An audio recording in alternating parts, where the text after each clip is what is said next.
Oke, mungkin di sini sebagian sudah kenal sama aku dan sebagian lagi masih belum.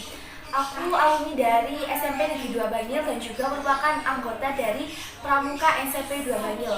Untuk saat ini, aku bersekolah di Semanda dan kelas 12 SMA. Oke, awal mula gabung di Pramuka SMP 2 Banyil. Waduh, bicara soal Pramuka SMP 2 Banyil itu SMP 2 Banyil, Pramuka SMP 2 Banyil itu sudah seperti keluarga sendiri sih buat aku, keluarga kedua setelah rumah. Kenapa aku katakan seperti itu? Karena di Pramuka SMP 2 Banyil itu kekeluargaannya erat banget, kekeluargaannya erat sekali. Nah, bercerita tentang awal mula aku gabung di Pramuka SMP 2 Banyil itu seperti apa sih? Jadi ceritanya dulu itu waktu kelas 7 itu aku cuma iseng diajak temanku untuk main ke sanggar. Nah, pada saat itu tuh ada seorang kakak pembina, tidak bisa aku sebutin namanya. Kakaknya itu baik banget, beliau itu sangat menginspirasi dan memotivasi. Beliau bercerita tentang keseruannya ikut pramuka, pengalaman-pengalamannya saat menjadi anggota Pramuka SMP 2 Banyil, keseruannya saat ikut lomba, dan juga beliau pun bercerita bahwa pada saat beliau menjadi anggota Pramuka di SMP 2 Banyil itu banyak sekali ilmu yang beliau dapatkan. Kemudian ilmu itu ternyata itu dapat bermanfaat sampai kapanpun. Nah, pada saat itu juga pun aku berniat dalam hati, aku pengen deh jadi anggota Pramuka SMP 2 Banyil. Aku pengen bermanfaat bagi orang lain. Nah, ternyata niat baik, kalau kita berniat baik itu pasti dimudahkan. Nah, saat itu juga pun aku akhirnya menjadi anggota Pramuka di SMP 2 Banyil. Pengalaman apa saja sih yang aku dapatkan saat menjadi anggota Pramuka di SMP 2 Banyil? Pengalamannya sih banyak banget dan banyak sekali. Yang bikin aku senang sih saat aku menjadi anggota Pramuka di SMP 2 Banyil, aku bisa kenal dengan kakak-kakak pembina yang juga merupakan alumni dari Pramuka SMP 2 Banyil. Nah, kakak-kakak pembinanya itu semuanya orang-orang hebat, semuanya orang-orang baik. Mereka semua sangat menginspirasi, mereka semua sangat memotivasi aku. Nah, pada saat menjadi anggota pramuka itu kan sering banget latihan, pulang sore. Untuk latihan pada saat hari minggu pun kita tetap latihan. Nah, waktu pulang sekolah biasanya kita nggak langsung pulang, kita mampir ke sanggar, kita bertukar cerita sama kakak pembina, sama anggota pramuka lainnya, sama sesama anggota DP. Kalau di pramuka SMP 2 Banyil itu anggota pramukanya dinamakan DP atau Dewan Penggalang. Nah, kemudian pada selesai bertukar cerita, kita latihan. Setelah latihan itu kita biasanya nggak langsung pulang, kita masak bareng, kita masak bersama, baik itu laki-laki maupun perempuan. Setelah itu kita makan bersama. Nah, mungkin dari situ juga timbul akhirnya kekeluargaan yang semakin erat, solidaritas juga yang semakin tinggi.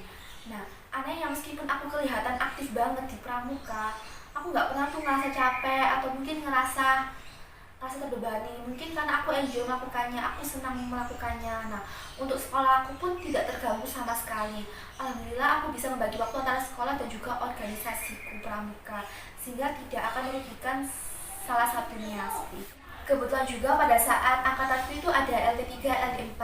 Alhamdulillah aku dan juga teman-temanku diberi kepercayaan sama kakak pembina untuk mengikuti perlombaan tersebut. Akhirnya kita pun mempersiapkannya semaksimal mungkin. Kita latihan setiap hari, kita berlatih terus agar bisa memberikan yang terbaik. Untuk menuju LT3 sendiri itu harus dilakukan seleksi di LT2. LT2 sendiri dilaksanakan 1 hari. Untuk perlombaannya itu lebih ke materi pramuka. Alhamdulillah berkat usaha keras kita pun bisa lolos menuju ke LT3. Kita pun mempersiapkan semaksimal mungkin agar bisa memberikan hasil yang terbaik di LT3. Untuk perlombaan di LT3 itu, LT3 sendiri dilaksanakan di bumi perkemahan Duren Sewu yang bertempat di Pandaan selama 3 hari. Untuk perlombaannya sih banyak banget, perlombaannya seru-seru banget. Kalau menurutku sih perlombaannya lebih ke potensi diri. Contohnya kan aku suka banget pelajaran bahasa Indonesia. Kemudian ada lomba jurnalistik, akhirnya pun aku ikut lomba jurnalistik. Kemudian ada lomba hastakarya yang lebih ke unsur kreativitas, kemudian lomba samapta yang lebih ke unsur kelincahan, kemudian lomba tari tradisional, membuat jamu tradisional yang lebih ke unsur budaya. Kemudian lomba menembak, kemudian lomba memanah. Akhirnya berkat usaha keras kita pun bisa lolos di LT3, kemudian menuju LT4 untuk mewakili Kabupaten Pasuruan. Untuk LT4 sendiri sih perlombaannya tidak jauh tidak jauh beda dengan LP3. Yang membuat senang sih kita bisa kumpul-kumpul jadi satu bersama teman-teman pramuka Jawa Timur. Kemudian kan kita juga menampilkan tari tradisional dari daerah kita, dimana pada saat itu kita menampilkan tarian Pasuruan Gemulu. Senang banget bisa dilihat sama teman-teman pramuka dari berbagai daerah yang ada di Jawa Timur.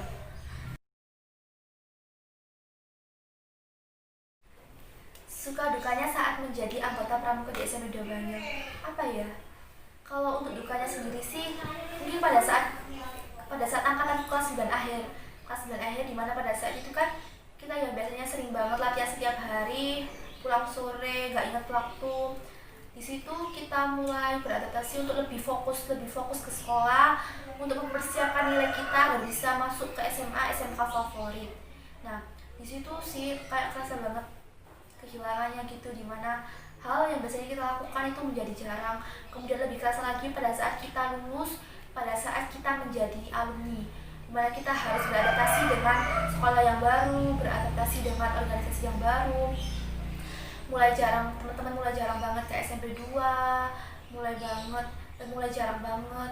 Meskipun kumpul sih kadang kan itu nggak full banget, nggak semua teman-teman bisa kumpul. Itu sih yang sangat dirindukan sih, ya pengen kayak dulu lagi gitu. Tapi kan namanya semua kan juga punya kesibukan masing-masing. Masih tetap dong selamanya akan menjadi bagian dari keluarga pramuka SMP Negeri 2 Banyul. Nah, sebenarnya pada saat menjadi alumni pun tugas kita masih ada di pramuka SMP Negeri 2 Banyul.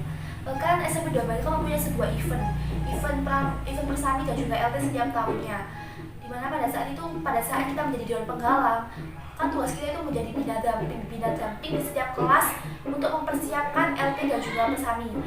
Jadi ilmu yang kita dapatkan setiap hari pada saat latihan setiap hari itu nggak akan sia-sia, bisa kita berikan kepada adik-adik kita. Seperti itu. Pada saat menjadi alumni awal, itu pun tugas kita menjadi panitia di bersami dan juga LT. Kita belajar menjadi pemimpin, belajar bertanggung jawab.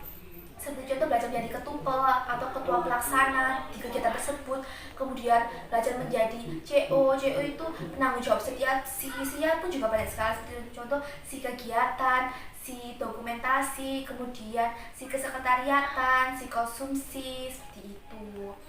Nah, pada saat menjadi alumni senior pun tugas kita apa? Tugas kita ialah menjadi juri di perlombaan Persami dan juga LT. Seperti kan lombanya kan banyak banget. Kita menjadi juri apa? Juri membuat tape, juri yel-yel, juri memasak, kemudian juri panjat tebing, banyak banget ya, jadi kayak istilahnya itu naik jabatan gitu. Kemudian pada saat bina damping itu tugasnya sendiri. Pada saat menjadi alumni awal itu tugasnya sendiri, pada saat menjadi alumni senior itu ada tugasnya sendiri, seperti itu. Jadi saling bergantian. Pramuka yang masih bermanfaat sampai sekarang. Sebenarnya sih kan banyak banget ilmu yang kita dapatkan saat menjadi anggota pramuka. Seperti contoh kalau teman-teman nih suka daki, di pramuka kan kita juga diajarkan tuh untuk mendirikan tenda. Kemudian kita juga diajarkan juga untuk memasak, baik itu laki-laki dan perempuan, sehingga kita bisa memasak, terutama perempuan, khususnya perempuan harus bisa memasak. Kemudian kita juga diajarkan tentang P3K, pertolongan pertama pada kecelakaan. Nah, jika suatu waktu ada seseorang mengalami kecelakaan begitu ringan, kita bisa menolongnya. Nah, untuk ilmu kita agar lebih bermanfaat, kita juga bisa menjadi pembina di setiap sekolah-sekolah dasar. Itu. Masih dong, kan selamanya kita akan menjadi anggota pramuka. Kalau saat ini sih aku juga ikut organisasi di desaku, yaitu organisasi PIK Remaja atau Pusat Informasi Konseling Remaja. Tetapi di PIK Remaja ini ada loh materi yang berkaitan dengan materi yang aku dapatkan pada saat aku menjadi anggota pramuka. Kan pada saat menjadi anggota pramuka kan ada materi tentang kita harus memiliki potensi diri. Apalagi di pramuka kan kita juga diajari banyak banget materi.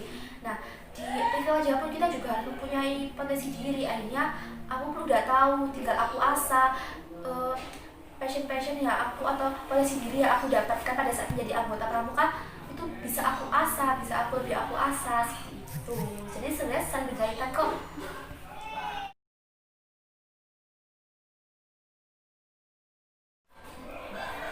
Nah, Untuk pencapaian yang aku dapatkan baru-baru ini ialah alhamdulillah aku bisa lolos dalam pemilihan Wilayah Kabupaten Pasuruan tahun 2020. Memang benar pramuka sangat berkaitan, di mana pramuka SMP 2 Bantul pada saat itu menjadi bagian dalam mensukseskan program kerja aku saat aku mencalonkan menjadi Wakil Kabupaten Pasuruan, di mana pada saat itu aku memberikan materi reskul kepada adik-adik pramuka SMP 2 Bantul.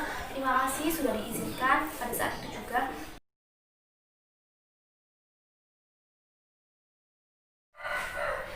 Kesan, pesan, dan juga harapan. Di Pramuka SMP 2 Bangil kan ada prinsip bagaimana caranya harus bisa. Nah, prinsip itu yang selalu aku pegang di kehidupan aku sampai sekarang.